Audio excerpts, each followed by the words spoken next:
Welcome to the Teaching Journeys podcast, hosted by Dave Roberts.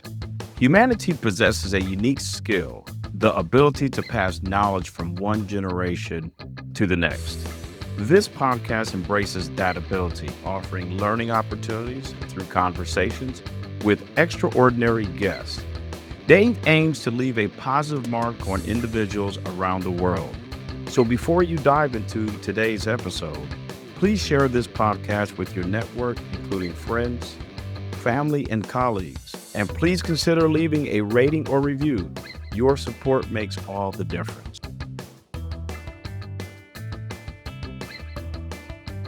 Hi, everyone, and welcome to another episode of the Teaching Journeys podcast. I'm your host, Dave Roberts, and today it is my pleasure to have as my guest Carrie Eaton. God and Carrie have written two books.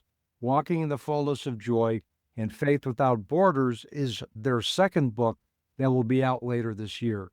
Carrie wants to give people hope that even through tragedy, joy is on the other side of it.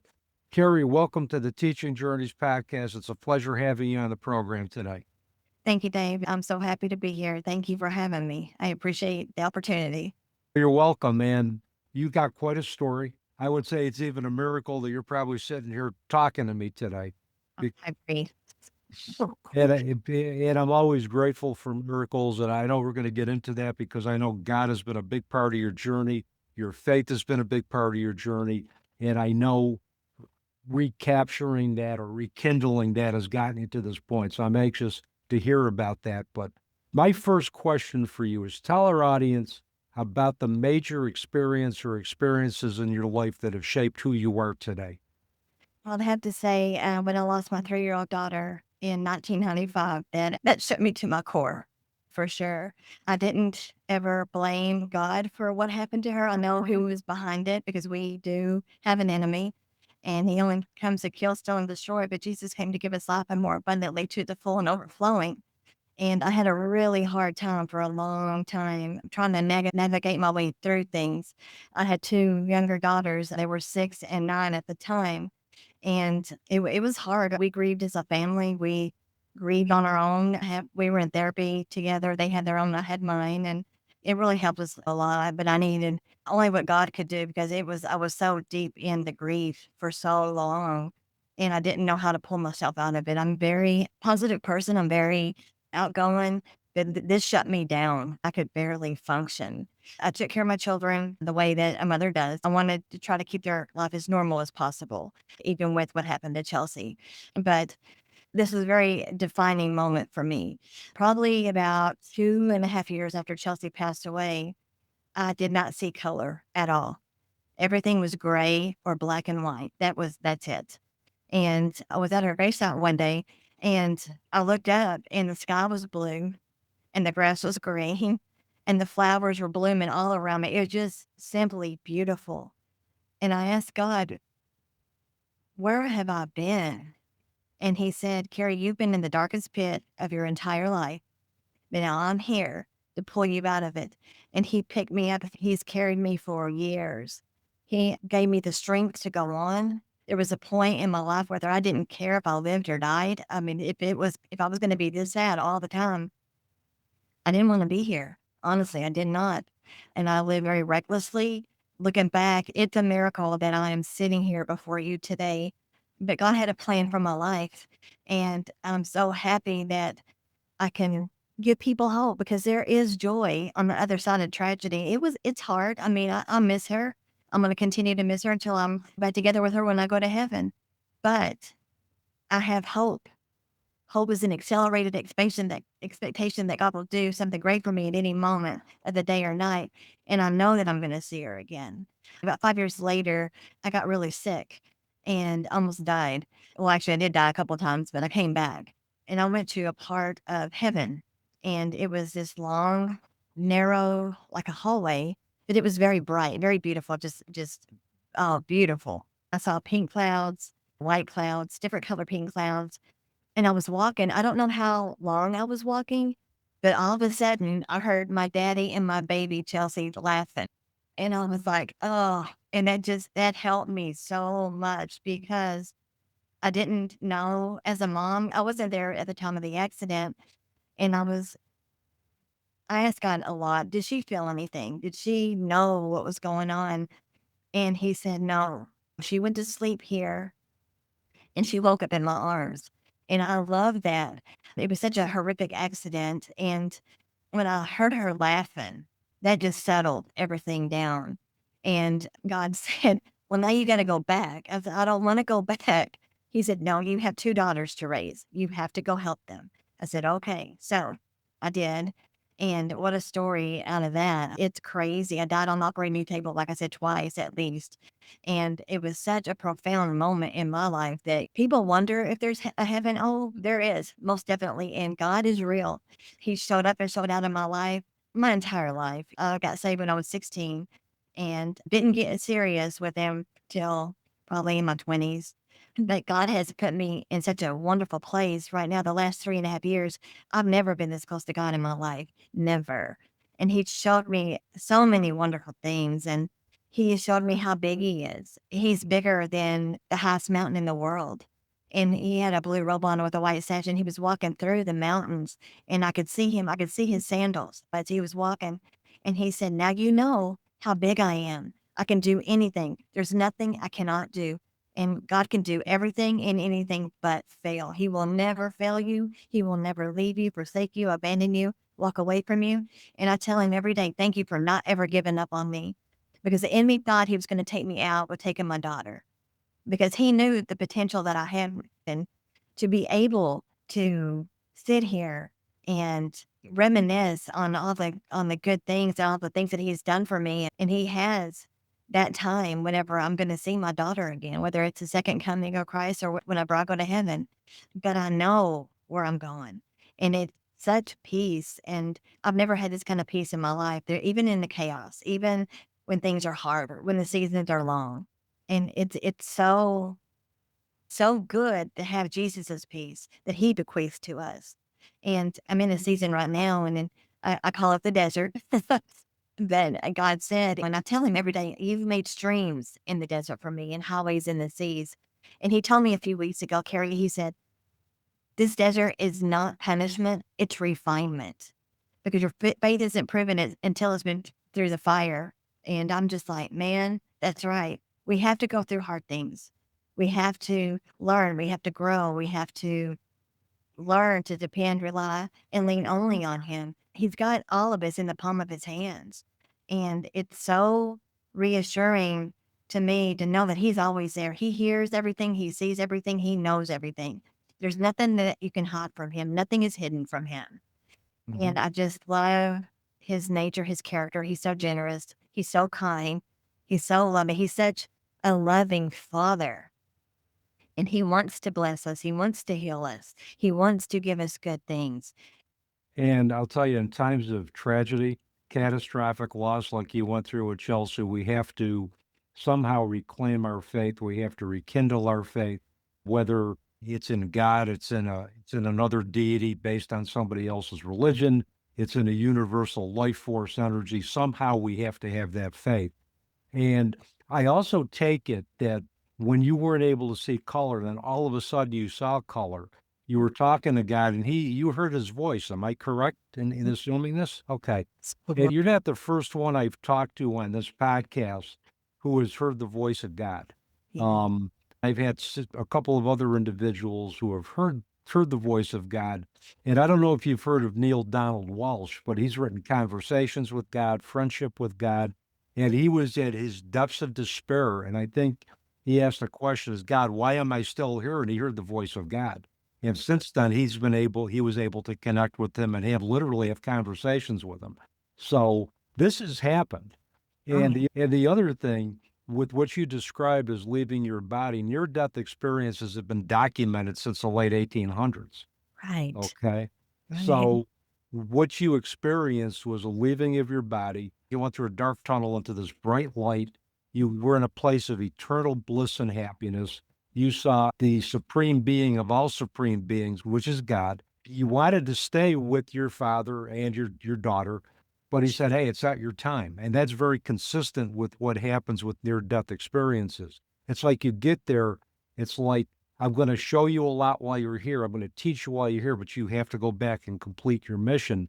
And it sounds like you came back a changed woman. Yeah, I did for sure. I didn't take life for granted anymore. I enjoy each day, and that's been for years. I look for the good in the days. I don't look at the negative stuff.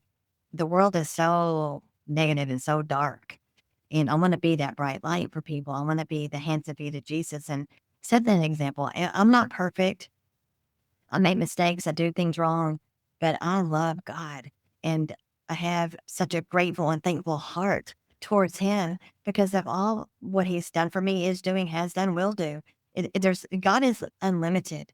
He has no limits, and we cannot ever contain Him. He cannot be put in a box. He's God, and He's going to do things the way that He wants to, not like the way we think He should, because his thinking is so much higher than ours, and he's so creative, and he never does the same thing twice, and it's so cool to see how he's going to work things out for me and for other people too that have that good relationship with him. And he is love. He loves everybody. My mission, my hope is that I can, through my testimony, bring people to Christ, that they will find Jesus because He is real and He loves you and He wants a relationship with you and He wants to do good things for you. He does. Well, the other thing, your experience is dying twice on the operating table and going to another dimension, which was heaven or the afterlife, however anybody conceives that. We realize that this is just one stopover in our existence, that we are eternal, that our loved ones are okay. We're going to see them again. They're at peace and they're at bliss.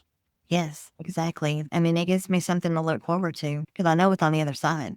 And we never die. That's the cool part. We have eternal life. We live forever. And I've got all of eternity with my daughter and in my family that's gone on before me. And to me, that's mind blowing. And God does things at the perfect time, like He always does. But He's not on a timetable like we are.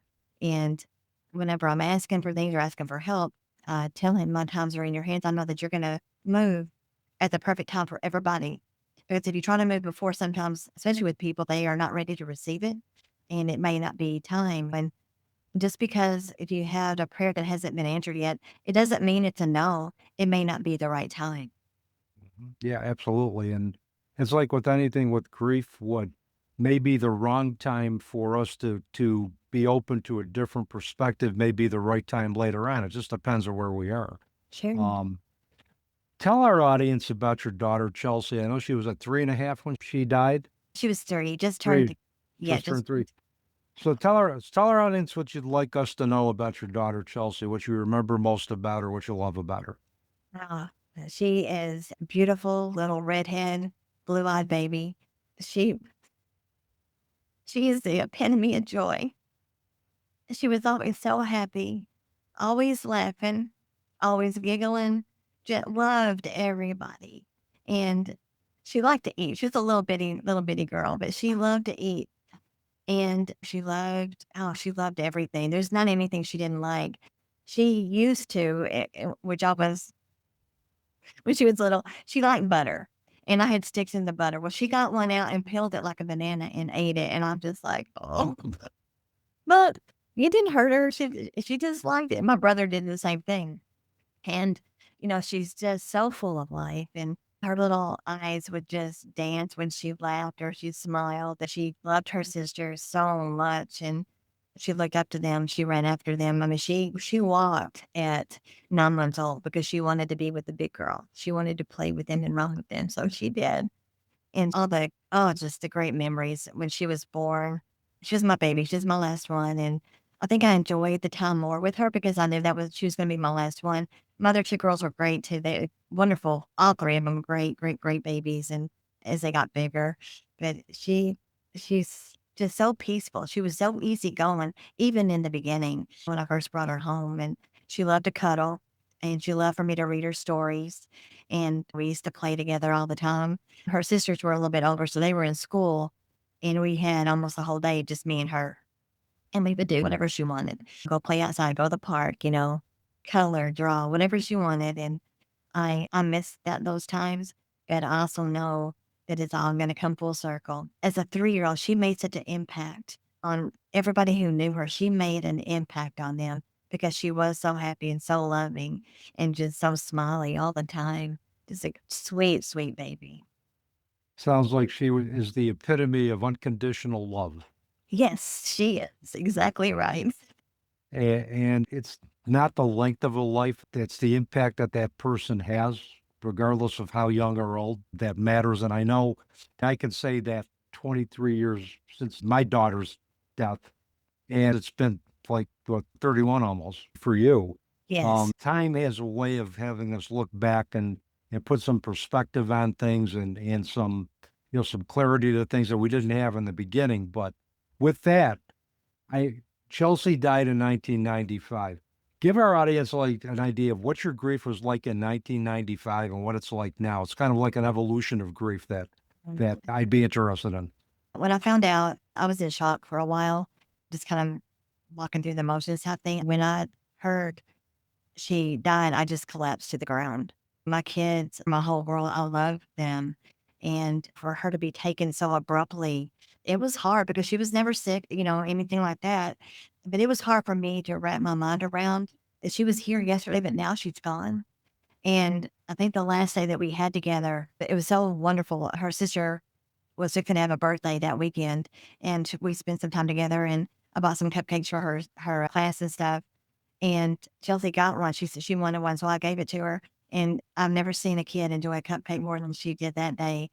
And when she was picked up by her dad, her and her sisters, I'd gotten home just in time before they left. And that's a whole God thing too.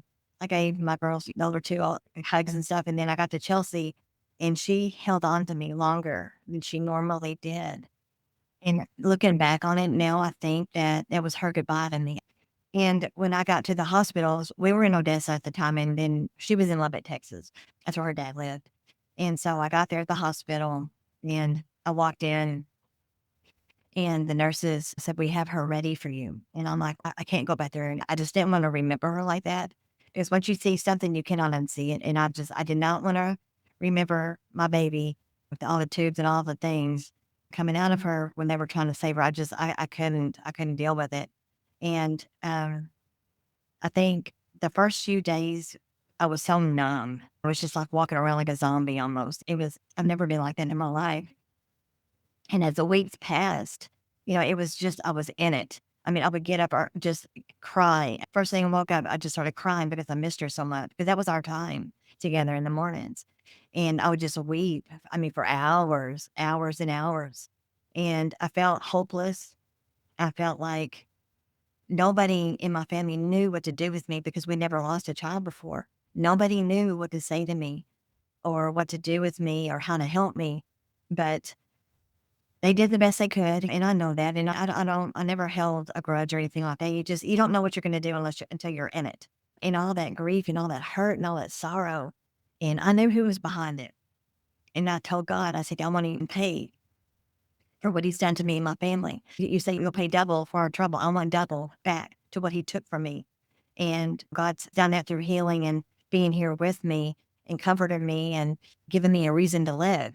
Like I said, I didn't care if I lived or died at one point. I did self-medicate. I drank a lot. I did cocaine for 3 months. Not proud of it, but that was part of the journey. And I just wanted to escape the pain for a little bit. And of course, nothing helped. Nothing did anything. It just made things worse. And so I found so much peace at her gravesite. And I know that kind of sound, maybe to some people it may sound weird, but that's where I felt the closest to her. And so I'd go out there almost every day and just sit and just cry with her. I just cried and talk to her and talk to God. And he told me, you're going to come out of this. You're going to come out of this because you're strong and I've got you and I'm going to help you. It was one step at a time. It was one moment at a time. And the full circle came because I carried the guilt and shame for 27 years. So about 4 years ago, I dropped the guilt because we'd done a study in my church, and it was how to peel back the layers of your life and what needs to change or whatever needs to be done. And I didn't realize that I had blamed myself for so long. And I got up one morning and God said, when are you going to forgive? And I'm like, God, I've forgiven everybody that's ever hurt me intentionally or not my entire life. And he said, no, Carrie, when are you going to forgive you? You did not have anything to do with Chelsea's death. Your hands are not in this. And the person that, or people that were there, I'm dealing with them. But you didn't do anything. You did not do anything wrong. You let them go to see their dad on his time and all the things. You did what you thought was the right thing to do. And you did. And you never dreamed, and I didn't, that they would not be, Chelsea would never come back home again. I never thought that. But when I dropped the guilt, 2 weeks later, I was asked to share my story at Grief Share at our church. And yeah, it was just, God just started moving a lot in my life. And about 3 years ago, I moved out of my daughter's home, and God got me alone, which I needed. And he sat me down, and we would spend, hours together in the Word. I'm talking 8, 10, 12 hours a day. I'd get up at 4 a.m. It wouldn't be done until late afternoon or even in the evening. If I was listening to podcasts and Joyce Meyer a lot, I would take every single word she said and write it down because I was so hungry for the Word, and I wanted it to get in me. And I needed that comfort. I needed to grow. I needed to learn how to completely depend, rely, and lean only on God and not anybody else, because he's the only one that will never fail us.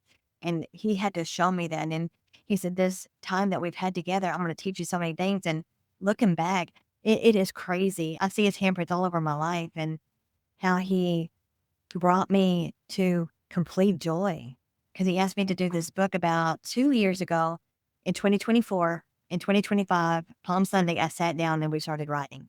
We did this in less than 30 days. And he said, I'm going to heal you through this book. It was God breathed, the whole thing. He gave me every single word that's in our book. And I would write and then I'd cry. He said, just cry. This is healing you some more. When I was ready, he'd give me some more. And it was done, like I said, in less than 30 days, but it's astounding what he did for me and how all the healing that he did through me and to me. And he told me at the end, he said, now that you're at a place where you're at, you won't be completely healed until you get to heaven, but you are so much better than you were before.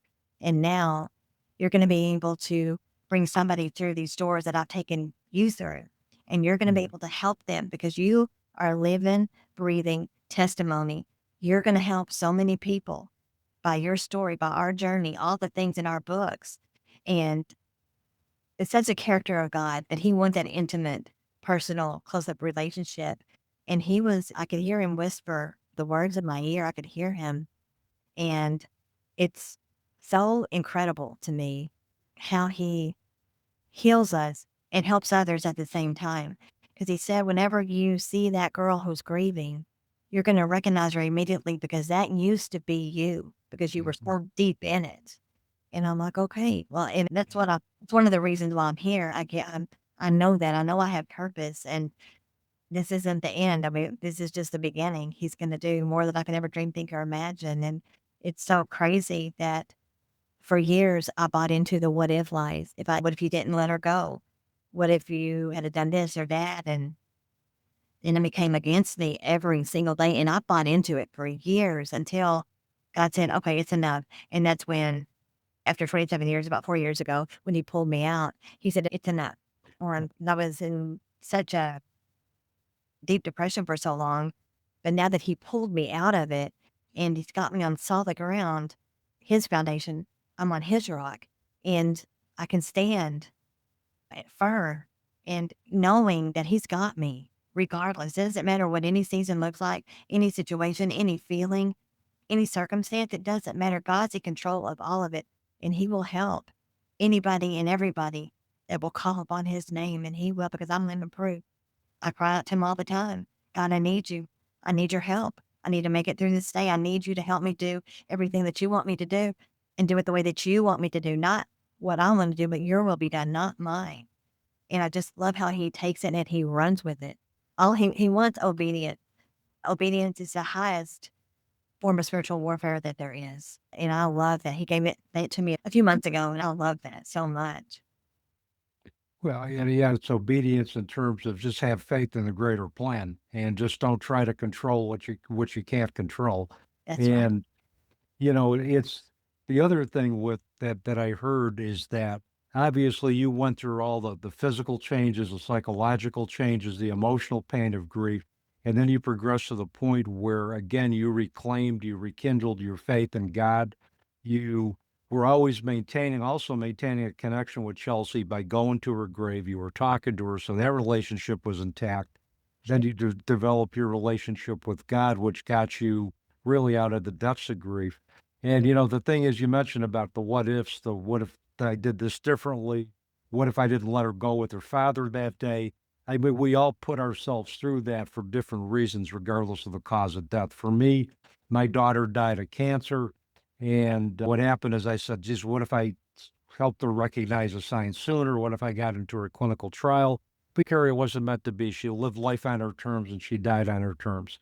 And, as you were talking about Chelsea hugging you a little harder that day, the thought that came into my head was that she knew. She had a sense that this was like a long goodbye and this was going to be it. And I think kids can instinctively, even if they can't verbalize it, they instinctively know through their actions.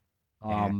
For me, it was like I discovered that my daughter had a premonition or had an inkling that she was going to die of cancer or have cancer because she talked to her mother about that 2 years before she was diagnosed. Bless your heart. I'm sorry. It's hard whenever you lose a kiddo. But I have so flipped everything around, flipped the script. I know that I get all of eternity with her. And that's what keeps me going. As God tells us, don't look at what lies behind. Push on to the joy that's in front of you that I've got for you. Because I've got life in front of you. You need to step in it. And I have, and I'll continue to do so because God's got a great plan. I don't know what all he's going to do, but it's going to be great. All of it. I'm just excited. Well, it sounds like not only you're excited, but you have gratitude for living life every day in Yeah. spite of what's happened. And that's something that is needed. Absolutely. Carrie, I want to ask you a little about your book. You alluded to it earlier as we were talking about your grief journey. Now, the title of your book is Walking in the Fullness of Joy After Tragedy. Yes, sir. So, and I know you and God are co-authors and co-creators of this book. So Yeah. tell us about the book, what you want readers to take away from it, and also talk about your upcoming project, Faith Without Borders, and how that aligns or builds off of walking in the fullness of joy. Tell us about the book. So this is my story about what happened with Chelsea and how God has completely transformed me, has completely healed me, has given me so much to look forward to. And of course, I want God gets all the honor and glory for this, but I also wanted to honor Chelsea and it's in her memory. And I wanted people to know what a wonderful child she is and so grateful that I got to be her mom for 3 years. It's not, like you said, it's not the amount of time, but it's the quality and it's not quantity. And I'm so thankful that I know that I'm going to get to see her again. And I know that it was so helpful to me to write this out because I'm going to give people hope. I mean, because you can make it through anything, but you got to lean on God. He can help you through whatever it is you're walking in. And no matter how hard it looks, if you take one thing at a time, one day at a time, one moment at a time, one step at a time at the end, he will lead and guide you however he needs to. But this book, whenever God was giving it to me, it did so much healing. It just opened my heart back up again. And just all that love just come flooding through me again for her and my family and all the good things that God has done. And it's it's real. I mean, there's a lot of raw emotion, but after I wrote it out, it was so healing. And I want to give people hope. I want you to know that people can be healed. We are not going to be completely healed, especially with a loss like this, until we get to heaven. But while we're here, God's going to heal you and keep healing you day by day, minute by minute, little by little, glory to glory, where you can make it through this life with happiness and joy and looking forward to having eternal life with your family, with God, the whole thing. When you think about when a child is dying, Jesus himself comes down and takes them to heaven. I had a pastor talk to me and I called him my angel because he was waiting out in there in the lobby for me when I had to sign Chelsea's death certificate. And I had such a hard time because I said, well, if I sign it, this is really real. It really happened. It took me 15, 20 minutes at least to get that sign. But he grabbed me, he hugged me, and that's when he told me, Carrie, Jesus comes down and takes children to heaven. She didn't feel a thing, none of it. Because God's not like that. He loves us, He's our protector. And when I was writing this, it brought me so much happiness because God said, you're going to help a lot of people more than you can ever dream, think, or imagine through your testimony, through your story, and being willing to share everything with everybody. I don't sugarcoat anything. I'm very open because I did get into addiction. I did. But God has completely healed me of that as well. I don't want to live life like that. I want to live it to the full and overflowing like Jesus promised to give us. And I do. And it's so beautiful, her story and how God has done all these marvelous works in me, healing me and helping my children and her dad, the kid's dad. He was there for him too, and in a different way, but he's healing us little by little. And the girls, I wrote in my book, I wasn't there whenever they saw everything. My oldest daughter saw everything, so I don't know what she saw. I know it was bad, but I can't even comprehend what she saw. And I really don't want to know. I really don't because I wasn't there for a reason. I don't remember some of the stuff that happened, and especially in the early days, but I think that's God's protection because I don't need to dwell on that stuff. I need to look forward to what He has for me in the future. And after we wrote our little book, Walking in the Fullness of Joy After Tragedy, He had me sit down again and share our faith walk the last 3 years. And Faith Without Borders, it's all about my journey with God, especially these last 3 years because I've never been this close to Him in my entire life. But these last 3 years, He's done so much and helped and changed me, made me more of a positive person. I'll speak His word constantly throughout the day. I believe in the word. The word is active and powerful and full of life. And, Jesus became the word in the flesh and dwelt among us. That's my example. That's who I want to be like. And I want to share with people. I want to help people as much as I can, whatever that means, however God wants me to do things, call or text or just talk to somebody in the grocery store. I've had many conversations in the grocery store about, our book and what happened to my daughter. And people are singled out because God will single them out for you. And I love sharing our story. I do. And our faith book is just that. It is just that. I am so full of faith. And I know that God can do anything and everything. He can do anything and everything but fail. He can do anything, anywhere for anybody at any time. And that includes me and you. And His promises in His word are for you and for me. They're not just for certain people, they're for everybody. And once people get a hold of that, because that's what I had to get a hold of that. And once I did, my faith just took off. I mean, I've never had this much faith in my life, ever. It's like He's leveled me up 5 or 6, 7 levels just in the last few months as well, because we go through things. And when you learn to trust Him and knowing that He's going to work everything out for your good, because that's what He promises, it doesn't matter how bad it is. It doesn't matter. Don't look at that. Look at, well, God knows about it. He's going to fix it. He's going to do what He needs to do because He will. I absolutely 100% believe. I don't doubt. I have faith in Him. And I love Him with all my heart, my soul, and my strength. I love Him. He's so good. Now, Faith Without Borders, has that been published yet, or do you have a publication date for that set up? I know it's going to be later this year. They've edited, they're doing the artwork on the pages, and that one's going to be, I think, hardback. We went to Hawaii a few years ago. That I think I'm going to take some of those beach pictures and see if they'll put that on for the cover. So it's really beautiful.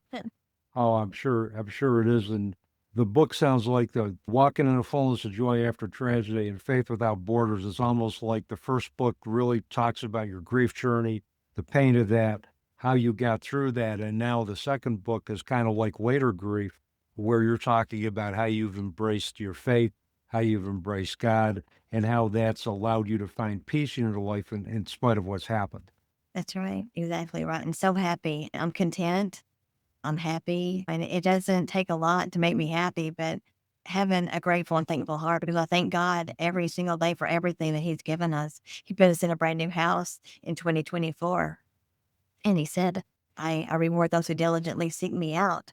And I'm like, okay, He bought me a brand new car. The car's paid for. I had to get an SUV so my mom can get in and out easier. So He put us in that and no payments, no nothing. He's going to do the same thing with this house. He's going to pay it off. What he orders, he pays for. I'm excited to see when that's going to happen because it's going to happen. Well, the fact that you have faith in the greater plan, in God's plan, and the universe's plan, however individuals perceive it, it's just going to be, hey, you're just going to be able to live in the moment, live in the present, help those who are brought into our path, Right. and then just let God, the universe, take care of the rest. Right. Exactly right. My understanding, you have a connection to the 2025 Camp Mystic flood tragedy. Am I correct?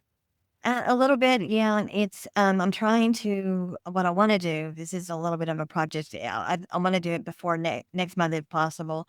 I'm trying to get our book into the hands of the parents that lost the girls there because that one hit hard. That one was it's hard because I remember the beginning and you feel so hopeless and you feel so lost, and my heart just broke when I heard about all the little girls. But God's got a I'm sorry.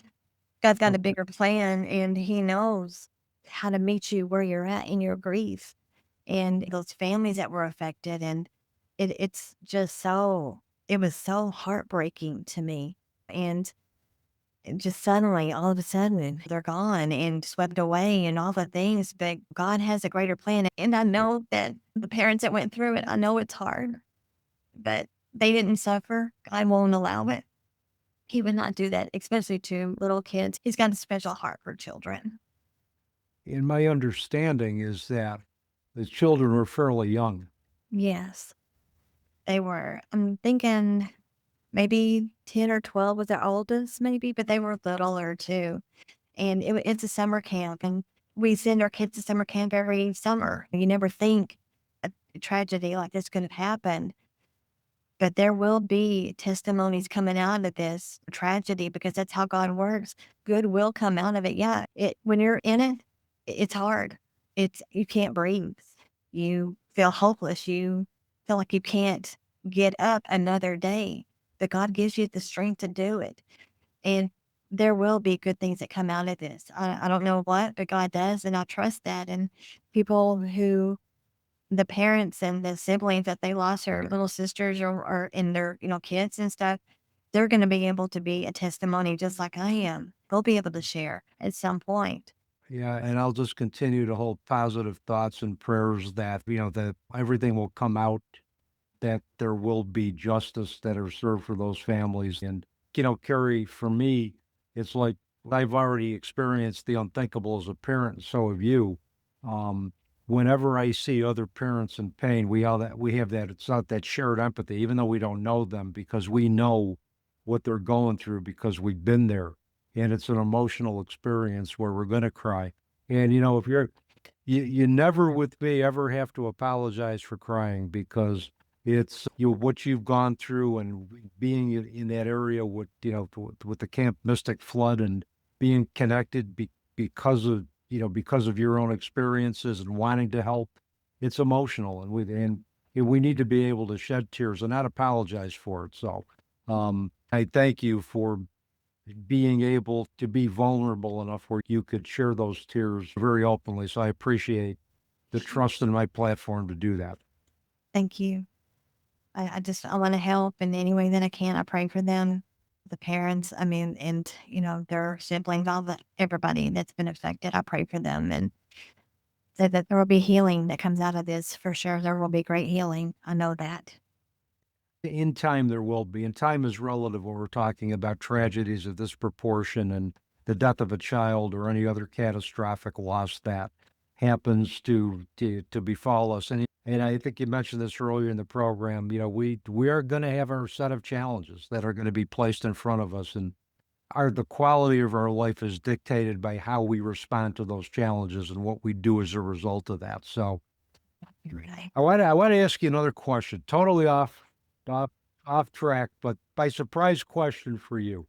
Okay. I've been asking this of my guests recently. Tell our audience what the perfect day for you would be like. Waking up, because every morning is a brand new start. It's a brand new day. And me grabbing my Bible, my study books, and my coffee. I like to sit on the floor. I like to sit at the feet of God. And sitting there with him in his presence, knowing that he's talking to me, he's teaching me, he's showing me things, and he's our Abba Father, he's our daddy. And I address him as such, you are my daddy, you are such a good father to me. And that time is so precious to me. And I do it every single day. God comes first. That's the perfect day for me, spending that time with him and learning and knowing that he's with me, him talking to me. A couple of weeks ago, he was talking a good 10, 15 minutes. He was telling me things, and I'm like, I'm just, okay, God. It's so amazing because we hear the whisper of God, right? He whispers because he wants to be close to us. And the more you get close to somebody, he's in your ear whispering that. And then he just throws his arms around me. I mean, I'm so grateful for this life that he's given me and so thankful where I am. And without him, I don't know where I'd be. I'd be lost. And the gratitude, he's given me such a grateful and thankful heart, especially these last 3 years for sure. I appreciate everything. And I'm not demanding, I ask for things. I pray big prayers and bold prayers because he tells us to. And I believe that we're going to be debt free. I've asked him for $340,000. He can do it. I know that. It's the timing thing. That's all it is. And I am walking in victory because I will see it happen. I will see God's goodness in the land of the living. He has promised us that. I love that so much. It's in Psalms. I just love it. And again, it's just an extension of the faith that you have in God and the faith that things are going to turn out the way they're supposed to turn out. And I think that's great because so many individuals struggle with that. They struggle with relinquishing control because it's like, we live the human experience and the human experience wants to say, okay, come on, universe, come on, God, speed this up a little bit. But hey, they're on Spirit Central time and they're on God's time. So it's going to happen when it's going to happen and in due time. There's no wristwatch in heaven, Carrie. There's no wristwatch in the afterlife. It's all time is measured very differently. So my last question for you, if listeners want to purchase your book, find out more about what's going on in your life, what's the best way for them to do that? Okay, so this one, they can get it on Amazon, Barnes & Nobles, Apple, iTunes, and pretty much any bookstore that you use. If you'll put in my name, it will pop it up because I've done it. I wanted to see where all it was at. It's even in New Jersey at a bookstore. So I'm like, wow. And I'll make sure all of that information about, your book, which again, for our listeners is Walking in the Fullness of Joy After Tragedy. That will be in the episode notes when we go live on YouTube and on my other podcast platform. So with that, Carrie, thank you so much for a wonderful conversation today. I truly enjoyed it, and I wish you well in the future, and hopefully we can do this again sometime down the road. I hope so, Dave. It was such a good time. Thank you for having me on. You're welcome. And with that, that's a wrap on another episode of the Teaching Journeys podcast. I'm your host, Dave Roberts, wishing you peace.